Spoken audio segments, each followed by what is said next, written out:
નમસ્કાર, હું પરમાર કિરીટ, ધોરણ 10 સામાજિક વિજ્ઞાન વિષય શિક્ષક તરીકે આજે આપની સમક્ષ ચેપ્ટર નંબર 16 લઈને ઉપસ્થિત થયો છે. ચેપ્ટરનું નામ છે આર્થિક ઉદારીકરણ અને વૈશ્વિકીકરણ.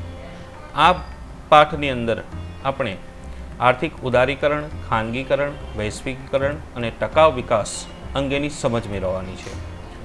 તો આજે જોઈએ ચેપ્ટર નંબર આપણે 15ની અંદર આર્થિક વિકાસની સમજ મેળવીએ.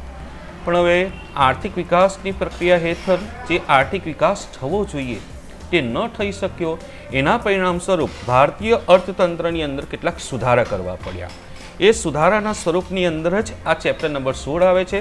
આ ચેપ્ટર નંબર 16 એટલે ઇકોનોમિક્સ રિફોર્મ, એટલે કે નવો આર્થિક સુધારો. એ નવા આર્થિક સુધારાના 3 ઘટકો છે: ઉદારીકરણ, ખાનગીકરણ અને વૈશ્વિકીકરણ.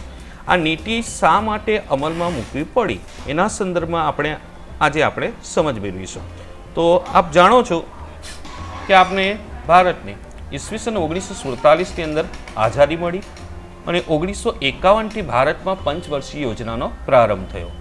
આ પંચવર્ષીય યોજનાનો પ્રારંભ થયો અને લગભગ 40 વર્ષના સમયગાળા દરમિયાન, એટલે કે 1951થી 1990 સુધીના 40 વર્ષનો જે સમયગાળો છે, એ 40 વર્ષના સમય દરમિયાન આપણા ભારતીય અર્થતંત્રનો જે વિકાસ થવો જોઈએ એ વિકાસ નહીં થઈ શક્યો. ઉલટાનું ભારતનું વર્લ્ડ બેંકનું દેવું વધી ગયું. વર્લ્ડ બેંકનું દેવું ભારતને વધવા લાગ્યું. એના પરિણામ સ્વરૂપ વિશ્વ બેંકની સલાહ અનુસાર ભારતની અંદર ઔદ્યોગિક નીતિમાં પરિવર્તન લાવવાની ફરજ પડી અને એ જ ફરજના પરિણામ સ્વરૂપ ભારતમાં જુલાઈ 1991થી નવો આર્થિક સુધારો દાખલ થયેલો છે. તો એના સંદર્ભમાં આપણે જોઈશું કે ભારતે ઈસવીસન 1947માં આઝાદી પ્રાપ્ત કરી અને ઝડપથી આર્થિક વિકાસ સાધવા માટે આપણે આયોજનનો માર્ગ સ્વીકાર્યો. પણ એક પછી એક પંચવર્ષીય યોજના અમલમાં મુકાઈ, પણ ઝડપી આર્થિક વિકાસનું કાર્ય હાથ ધરવામાં અવશ્ય આવ્યું. પણ એ હાથ ધર્યા પછી પણ ધાર્યો વિકાસ નહીં થઈ શક્યો. સમયના અંતરે ભારતની અંદર નાણાકીય નીતિ, રાજકોષીય નીતિ અને ઔદ્યોગિક નીતિની જાહેરાત કરવામાં આવી. તો પહેલો પ્રશ્ન એ થશે કે નાણાકીય નીતિ એટલે શું? નાણાકીય નીતિ કોને કહેવાશે? તો નાણાકીય નીતિનો એક સીધો સરળ અર્થ એ છે કે નાણાંના પુરવઠામાં વધારો ઘટાડો કરવાની નીતિને કરવાની નીતિને નાણાકીય નીતિ કહેવામાં આવે છે. જ્યારે રાજકોષીય નીતિ એટલે શું? તો રાજકોષીય નીતિનો અર્થ થાય સરકારની આવક,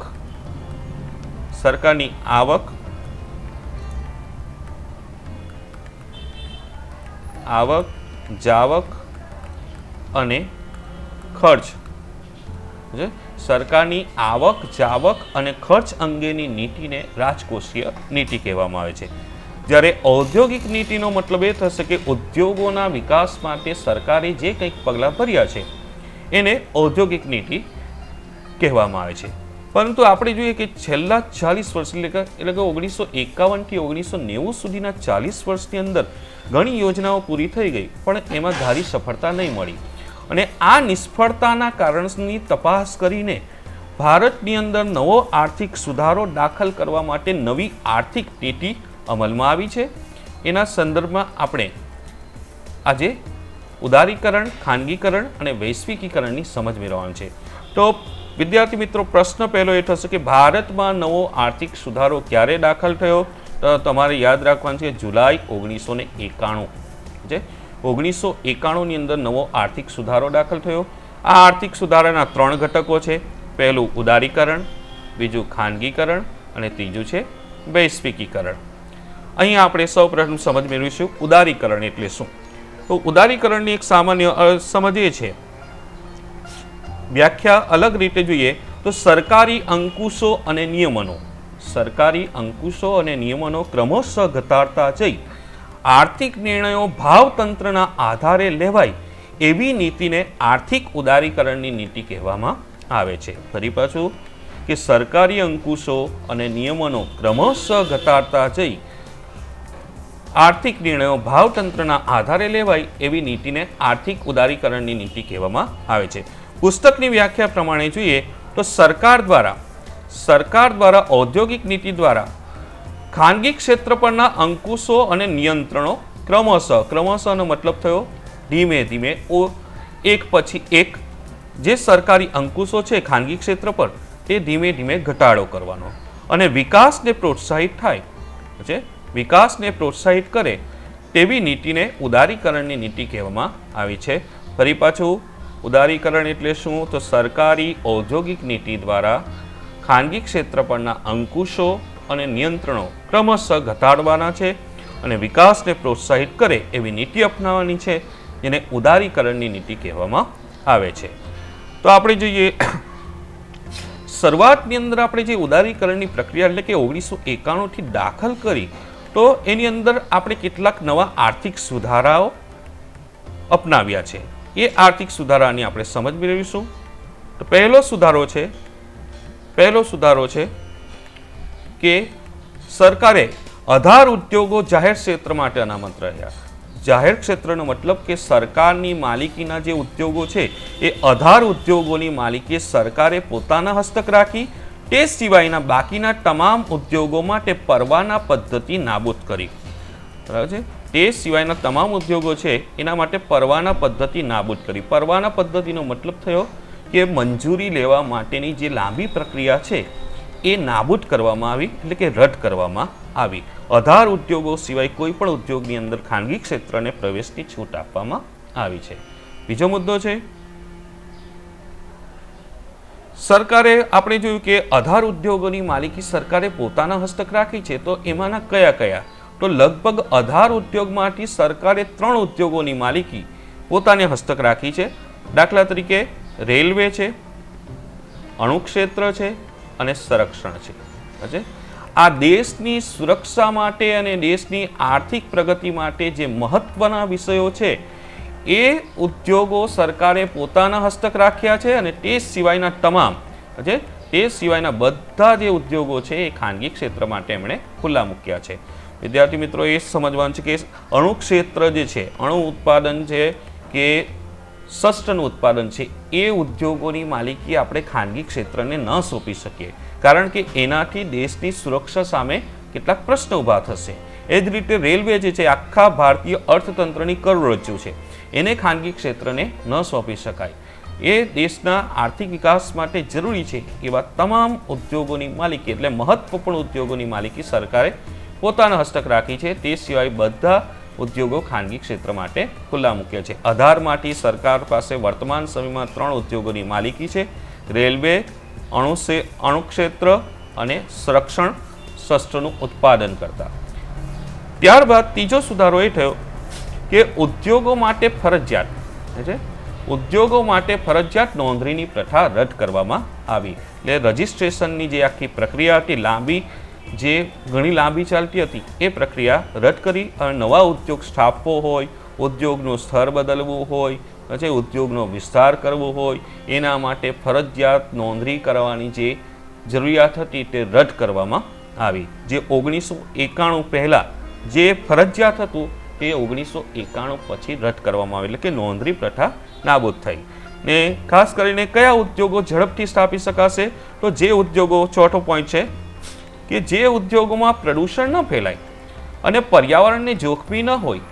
બરાબર? જે ઉદ્યોગોમાં પ્રદૂષણ ન ફેલાય અને પર્યાવરણને જોખમી ન હોય તેવા ઉદ્યોગો સ્થાપવા માટે સરકારની મંજૂરી લેવાની જરૂરત રદ કરવામાં આવી છે, એટલે કે જોગવાઈ રદ કરવામાં આવી છે. મતલબ કે કોઈ પણ ઉદ્યોગપતિ એવો ઉદ્યોગ સ્થાપે જેનાથી પ્રદૂષણનો પ્રશ્ન ન ઊભો થતો હોય તો એવા ઉદ્યોગ સ્થાપવા માટે કેન્દ્ર સરકારની મંજૂરી લેવાની જરૂર હવે રહી નથી. 1991ના આર્થિક સુધારા પછી તો સરકારે આ જે 4 પગલાં ભર્યા, બરાબર, સરકારે જે ઉદારીકરણની નીતિ હેઠળ 4 પગલાં ભર્યા, એ 4 પગલાં હેઠળ પહેલા લાભ શું થયો? ઉદારીકરણની પ્રક્રિયાનો લાભ શું થયો? તો પહેલો લાભ એ થયો કે ઉદારીકરણના પરિણામે ખાનગી ક્ષેત્રને મુક્ત વિકાસની તકો પ્રાપ્ત થઈ. એનાથી ઉત્પાદનમાં વધારો થયો. મતલબ કે જે 1991 પહેલાં તમામ ઉદ્યોગો સરકારની માલિકીના હતા તે ખુલ્લા મુકાયા, જેનાથી ખાનગી ક્ષેત્ર એની અંદર પ્રવેશ કરી શક્યો અને ખાનગી ક્ષેત્રના વિકાસની તકો પ્રાપ્ત થઈ અને ખાનગી ક્ષેત્રની અંદર સ્વાભાવિક રીતે વધુ નફો મેળવવા માટે ઉત્પાદન વધારવા પર જોર આપવામાં આવે છે, જેના પરિણામ સ્વરૂપ દેશમાં ઉત્પાદનના પ્રમાણમાં વધારો થયો ગયો. કારણ કે ખાનગી ક્ષેત્ર જોઈએ તો નફાના આધારે કામ કરતું ક્ષેત્ર છે, જેમાં નફો છે તો એ નફો વધારવા માટે ઉત્પાદન વધારવા માટે પ્રયત્ન કરશે, કાર્યક્ષમતા સુધારવા માટે પ્રયત્ન કરશે, એટલે સ્વાભાવિક રીતે એનું પરિણામ એ આવશે કે ઉત્પાદનમાં વધારો થશે. ટૂંકમાં કહીએ તો ઉદારીકરણના કારણે ખાનગી ક્ષેત્રને મુક્ત વિકાસની તકો પ્રાપ્ત થઈ, એનાથી ઉત્પાદનમાં વધારો થયો. બીજો લાભ એ થયો કે ઉદારીકરણની નીતિનો સ્વીકાર કરવાથી વિદેશ વ્યાપારને બળ મળવાનું શરૂ થયું. સ્વાભાવિક રીતે ખાનગી ક્ષેત્રનો પ્રવેશ થયો એટલે ઉત્પાદન વધ્યું, અને ઉત્પાદન વધે એટલે સ્વાભાવિક રીતે વિદેશ વ્યાપાર વધવાનો. તો વિદેશ વ્યાપારના પ્રમાણની અંદર વૃદ્ધિ થઈ, કારણ કે ખાનગી ક્ષેત્ર દ્વારા મબલક ઉત્પાદન શરૂ કરવામાં આવ્યું છે. એટલે ઉત્પાદનના વધારાના સાથે વિદેશ વ્યાપારમાં પણ ભારત આગળ વધી શક્યું આ નીતિના કારણસર. ત્યાર પછીનો ત્રીજો લાભ શું છે? તો ત્રીજો લાભ એ છે કે વિદેશ વ્યાપારમાં વધારો થવાથી સ્વાભાવિક રીતે આપણે કોઈ પણ દેશ સાથે વ્યાપાર કરીએ તો એને વિદેશ વ્યાપાર કહેવામાં આવે છે. એટલે એક દેશના બીજા દેશ સાથેના વ્યાપારને વિદેશ વ્યાપાર કહેવામાં આવે છે. અને વિદેશ વ્યાપાર થવાથી વિદેશી હુંડિયામણ પ્રાપ્ત થાય છે, અને વિદેશી હુંડિયામણ દેશમાં આવે છે. તો પહેલો પ્રશ્ન એ થશે કે વિદેશી હુંડિયામણ એટલે શું? તો વિદેશી હુંડિયામણનો મતલબ એ થયો કે અન્ય દેશના ચલણને વિદેશી હુંડિયામણ કહેવામાં આવે છે. હવે આ ઉદારીકરણના કારણસર વિદેશ વ્યાપાર વધારો થવાથી વિદેશી હુંડિયામણ ભારતમાં આવ્યું, એથી ભારતમાં વિદેશી હુંડિયામણની અનામતમાં વધારો થયો. એટલે કે અન્ય દેશનું ચલણ ભારતમાં આવતું થયું, એનાથી અન્ય દેશનું ચલણ ભારતમાં વધવા લાગ્યું, જેનાથી આપણો અન્ય દેશો સાથેનો વ્યાપાર કરવો સરળ બનશે. એ સરળ બન્યો છે. ચોથો લાભ શું થયો છે? તો ઉદારીકરણની પ્રક્રિયાના પરિણામે દેશની અંદર આંતરમાળખાકીય સગવડોમાં વધારો થયો. હવે પહેલો પ્રશ્ન એ થશે કે આંતરમાળખાકીય સગવડો એટલે શું? તો આંતરમાળખાકીય સગવડોનો મતલબ એ થાય કે ભાઈ શિક્ષણ છે, બેન્કિંગ છે, સડક છે, પરિવહન છે, સંદેશા વ્યવહાર છે, વીમા કંપની છે, આ બધી સુવિધાઓ જે છે ઔદ્યોગિક વિકાસ માટે જરૂરી છે. બરાબર? તો આ આંતરમાળખાકીય સગવડોનો વ્યાપ વધવા લાગ્યો. એક્સપ્રેસ હાઈવેનું નિર્માણ થયું, ઝડપી ટ્રેનો દોડવા લાગી. આ ઉપરાંત બેન્કિંગ ક્ષેત્રનો વિકાસ થયો, લોકોને બેન્કિંગ ક્ષેત્રથી લોકો માહિતગાર થયા. આ ઉપરાંત અન્ય સગવડો જે ઉદ્યોગોના વિકાસ માટે આવશ્યક છે એ આંતરમાળખાકીય સગવડો વધવા લાગી.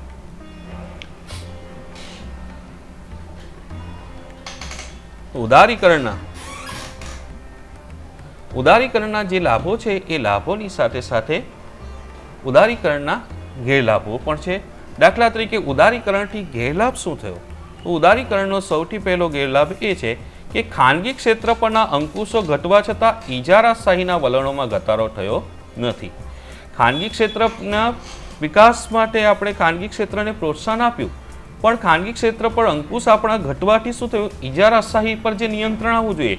ઇજારાશાહીનો મતલબ કે માર્કેટની અંદર અમુક વસ્તુના ઉત્પાદન અને વેચાણ પર અમુક જ એટલે કે પેઢીનો હક હોય તો એવી સ્થિતિને ઇજારાશાહી કહેવામાં આવે છે. એટલે કે વસ્તુનું ઉત્પાદન કરવાનો અધિકાર કોઈ માત્ર 2-4 પેઢીના હસ્તક હોય તો એવી સ્થિતિને ઇજારાશાહી કહેવામાં આવે છે. અહીંયા ખાનગી ક્ષેત્રની અંદર અંકુશો ઘટ્યા અવશ્ય છે, પણ ખાનગી ક્ષેત્રની અંદર અંકુશો ઘટવાના એટલે કે ખાનગી ક્ષેત્ર પરના અંકુશો ઘટવાથી ઇજારાશાહી જે દૂર થવી જોઈએ એ દૂર થઈ શકી નથી. એ જ રીતે જોઈએ કે બીજો ગેરલાભ શું થાય? તો માત્ર ભારતે ઔદ્યોગિક વિકાસ પર ધ્યાન આપ્યું છે. આ નવા આર્થિક સુધારા હેઠળ ઔદ્યોગિક ક્ષેત્ર પર ભાર મૂકવામાં આવ્યો છે, જેનાથી ભારત કૃષિ ક્ષેત્રની અંદર પાછળ રહી ગયું છે. એટલે કૃષિ ક્ષેત્રનો ધાર્યો વિકાસ થઈ શક્યો નથી. ઔદ્યોગિક વિકાસ પર આપણે ધ્યાન કેન્દ્રિત કર્યું, પણ કૃષિ ક્ષેત્ર પર ધ્યાન પૂરતું આપી શકાયું નથી. બીજું છે, ત્રીજો ગેરલાભ એ છે કે આવકની અસમાનતામાં વધારો થયો છે. આવકની અસમાનતા વધી એટલે સમાજમાં ગરીબ જે છે એની સ્થિતિ અને અમીરની જે સ્થિતિ એની અંદર આવકની ઘણી અસમાનતા જોવા મળી. ધનિક વધારે ધનિક બન્યા છે, ગરીબની સ્થિતિમાં કોઈ ધાર્યો સુધારો થઈ શક્યો નથી. એ જ રીતે આયાત વધવાથી સ્વાભાવિક રીતે આયાત એટલે શું? તો પહેલો પ્રશ્ન રહેશે કે આપણે અન્ય દેશ પાસેથી વસ્તુ ખરીદીએ, આપણે અન્ય દેશ પાસેથી વસ્તુ ખરીદીએ તો એને આયાત કહેવામાં આવે છે. અને નિકાસ એટલે શું? તો આપણે અન્ય દેશને જે વસ્તુઓ વેચીએ એને નિકાસ કહેવામાં આવે છે. પણ ભારતમાં સ્થિતિ શું થઈ કે આપણી નિકાસો ઘટી છે, બરાબર? નિકાસની સરખામણીએ આપણી આયાતો વધી છે. એટલે નિકાસ કરતાં આયાતો વધારે હોવાથી ભારતનો વિદેશી દેવામાં વધારો થયો છે. મોટે ભાગે આપણી નિકાસો શું છે? તો કૃષિ પેદાશોની આપણે નિકાસો કરીએ છીએ. કૃષિ પેદાશો જે છે એની નિકાસ થાય છે અને કાચી ધાતુની આપણે નિકાસ કરીએ છીએ. પણ એની સામે આયાત શાની છે? તો આયાત મોટે ભાગે આપણે કરીએ છીએ યંત્રોની. એટલે યંત્રોની આયાત કરીએ છીએ, જેથી કૃષિ પેદાશોની આવકની સરખામણીએ યંત્રોની ખરીદી પાછળનો ખર્ચ કંઈક વધારે છે. એટલે ભારતનું વિદેશી દેવું વધ્યું છે. હવે આપણે જોઈશું ખાનગીકરણ એટલે શું? પ્રાઇવેટાઇઝેશન કોને કહેવાય? ખાનગીકરણનો મતલબ એ થાય કે સરકારની માલિકીના ઉદ્યોગો, સરકારની માલિકીના ઉદ્યોગો ખાનગી ક્ષેત્રને સોંપવાની નીતિને ખાનગીકરણ કહેવામાં આવે છે. ફરી પાછું વિદ્યાર્થી મિત્રો, કે ખાનગીકરણ એટલે શું? તો સરકારની માલિકીના ઉદ્યોગો ખાનગી ક્ષેત્રને સોંપવાની નીતિને ખાનગીકરણ કહેવામાં આવે છે. પુસ્તકની વ્યાખ્યાના આધારે જોઈએ તો આપણે જોઈશું કે ખાનગીકરણ એટલે એક એવી પ્રક્રિયા છે જેમાં રાજ્ય હસ્તકના એટલે કે જાહેર ઔદ્યોગિક સાહસોની માલિકી અથવા તેનું સંચાલન ખાનગી ક્ષેત્રને સોંપવામાં આવે છે, બરાબર? ને આ ખાનગીકરણ બે રીતે થાય છે. ખાનગીકરણ બે રીતે થાય છે. તો પહેલું કે જે ઉદ્યોગો છે એ જાહેર સાહસો માટે અનામત હતા એ હવે ખાનગી ક્ષેત્ર માટે ખુલ્લા મૂકવામાં આવે છે. એટલે કે 1991 પહેલાં જે ઉદ્યોગો જાહેર સાહસો એટલે કે સરકારની માલિકીના હતા, સરકાર માટે અનામત હતા, તે ઉદ્યોગો હવે ખાનગી ક્ષેત્રને સોંપી દેવામાં આવ્યા છે અથવા એ ઉદ્યોગોની માલિકી ખાનગી ક્ષેત્રને સોંપવામાં આવી છે. તો એક રીતે આ પણ એક ખાનગીકરણની પ્રક્રિયા કહેવાશે. બીજી રીતે શું કરી શકાય? તો બીજી પ્રક્રિયા એ છે કે ખાનગીકરણ હેઠળ રાજ્ય હસ્તકની એટલે કે જાહેર સાહસની જે કંપની છે એ જાહેર સાહસની કંપનીની માલિકી રાજ્ય પોતાની પાસે રાખે. એટલે કંપનીની માલિકી સરકાર પોતાની પાસે રાખશે, પણ સંચાલન ખાનગી ક્ષેત્રને સોંપી દેશે. સંચાલન ખાનગી ક્ષેત્રને સોંપે છે. અથવા સંચાલન જોઈએ રાજ્ય સરકાર પોતાની પાસે રાખે, અથવા જોઈએ તો સંચાલન રાજ્ય પોતાની પાસે રાખે છે અને માલિકી ખાનગી ક્ષેત્રને સોંપે છે. તો આ બે રીતે આપણે જોઈશું ખાનગીકરણ કરી શકાય છે. આ ખાનગીકરણના લાભો શું થયા છે?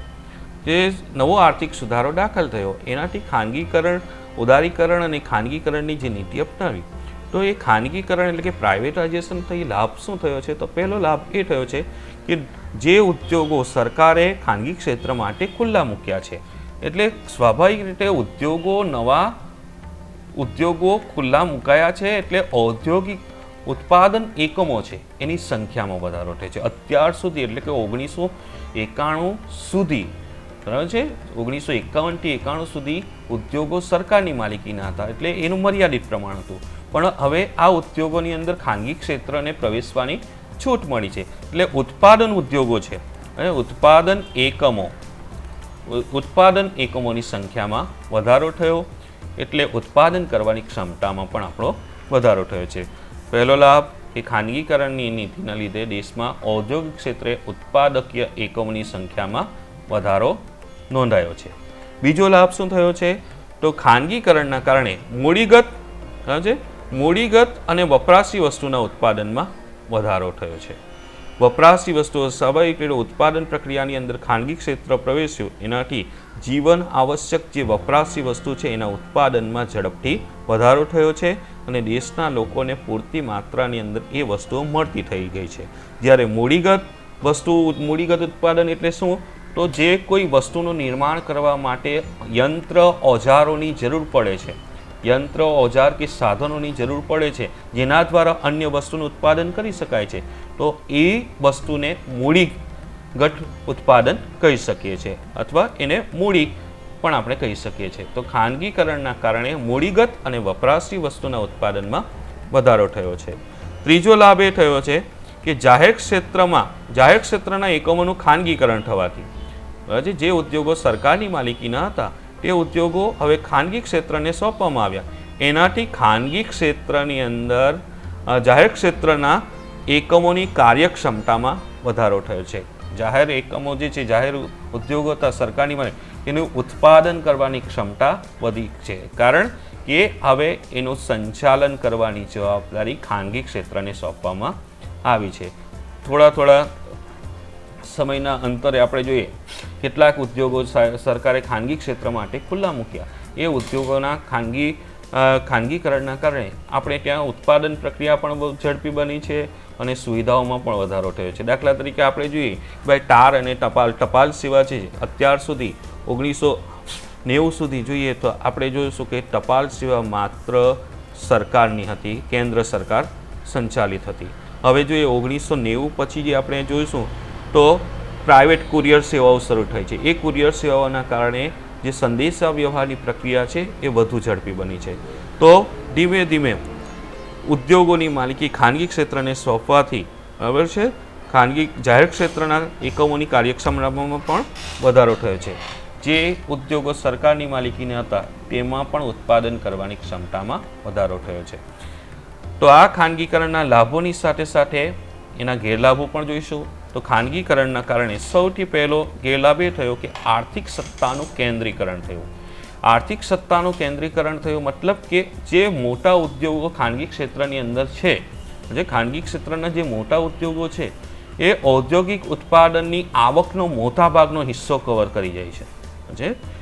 ફરી પાછું કે જે ખાનગી ક્ષેત્રની અંદર મોટા ઉદ્યોગો છે એ મોટે ભાગે રાષ્ટ્રીય આવકનો મોટા ભાગનો હિસ્સો કવર કરી જાય છે, જેને કહેવાશે આર્થિક સત્તાનું કેન્દ્રીકરણ। આર્થિક સત્તાનું કેન્દ્રીકરણ થયું છે અને એની સાથે સાથે ઇજારાશાહીને વેગ મળ્યો છે। ઇજારાશાહીનો મતલબ ઇજારો એટલે શું? તો પહેલાં એ વસ્તુના ઉત્પાદન અને વેચાણ પર કોઈ એક પેઢીનો અધિકાર હોય તો એને ઇજારો કહેવામાં આવે છે।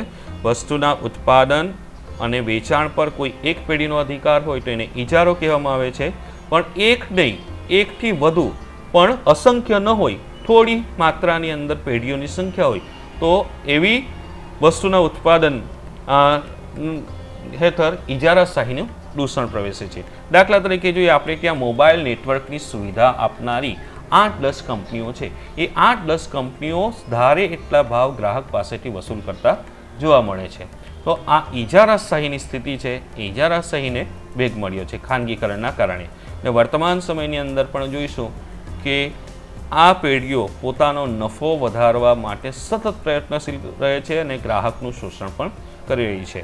તો ખાનગીકરણનો આ એક ગેરલાભ છે। બીજું કે ખાનગીકરણથી સ્વાભાવિક રીતે નાના અને ગૃહ ઉદ્યોગોને જે વિકાસ થવો જોઈએ તે વિકાસ થઈ શક્યો નથી। પ્રાઇવેટાઇઝેશન તો થયું, ખાનગીકરણ ઉદ્યોગોની માલિકી ખાનગી ક્ષેત્રને સોંપવામાં આવી, પણ જે નાના ઉદ્યોગો છે કે ગૃહ ઉદ્યોગો છે એનો કોઈ વિશેષ લાભ થયો નથી। ખાસ કરીને આ ઉદ્યોગો ઉદારીકરણની ખાનગીકરણની નીતિનો લાભ મોટે ભાગે મોટા ઉદ્યોગોને જ મળ્યો છે।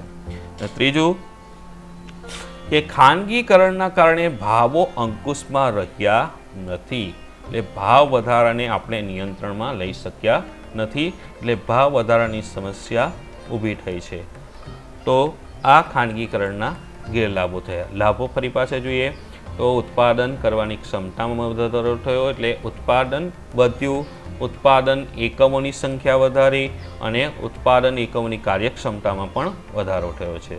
જ્યારે ગેરલાભો શું થયા છે? તો આર્થિક સત્તાનું કેન્દ્રીકરણ થયું છે, ઇજારાશાહીને વેગ મળ્યો છે, નાના ઉદ્યોગોને ધાર્યો લાભ થઈ શક્યો નથી અને ભાવ પર નિયંત્રણ રાખી શકાયું નથી, ભાવ વધારાની સમસ્યા ઊભી થઈ છે। અસ્તુ।